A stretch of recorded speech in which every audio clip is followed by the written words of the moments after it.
हाँ जी, वो आप मेरे ख्याल है मैंने कहा भी था कि ये तारिक साहब ने इसका जवाब देना है। आप लोगों ने डाल दिया? उन्होंने अच्छा दे दिया जवाब इसका उन्होंने। जी जी, चला दें। वो डीएनए की बात कर रही थी। डीएनए में होता है कि अगर आप लोग समझना चाहें, साइंटिफिक लैंग्वेज में कई लोग बात करना चाहते हैं। जी, It turns out that the human DNA follows Moore's law, and this means that every 600 million years, it will double in complexity. You go back from today, 2024, 600 million years, it would be half the complexity. Go back 600 million years, half the complexity. Does that make sense? Yeah. And so if you did that, you get to the original point where it doesn't, you can't go back anymore. And that original point, meaning, is when the first human DNA was born, let's say, and that turns out to be 9 billion years ago.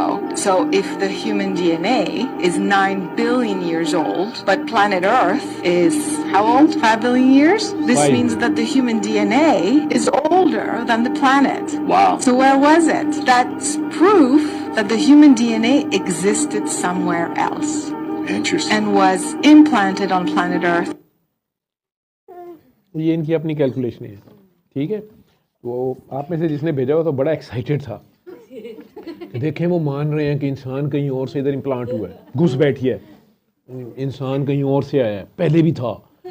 ठीक है, लेकिन वो साथ कह रहे हैं कि ये कॉम्प्लेक्स से कॉम्प्लेक्स होता जा रहा है।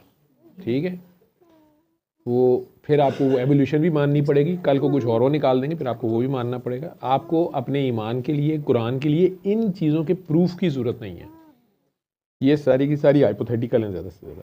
आप एम ही खुश हो के वो शुरू हो जाते, देखा ना जी, ये निकला है, वो निकला है। उसने जो कह दिया उसे बस मान जाएं।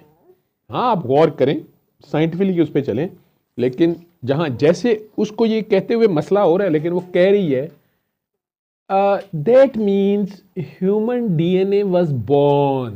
कहती let's say चले मान लेते हैं कि ये पैदा हुआ, तो भाई वो किस में से पैदा हुआ? ਉਹਦੇ माँ प्यो का DNA कितों आया? या जिसने बनाया वो कौन है?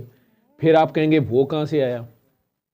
ठीक है, और अगर सिर्फ एवोल्यूशन हुई जा रही है तो भाई 600 बिलियन ईयर के बाद या जितने मिलियन ईयर के बाद अगर इसमें कॉम्प्लेक्स हो जाता है और डबल हो जाता है, सारी बातें ठीक है। चलिए, आप ऐसे अगर कहना चाह रहे हैं तो पहले तो आप कुछ और थे फिर।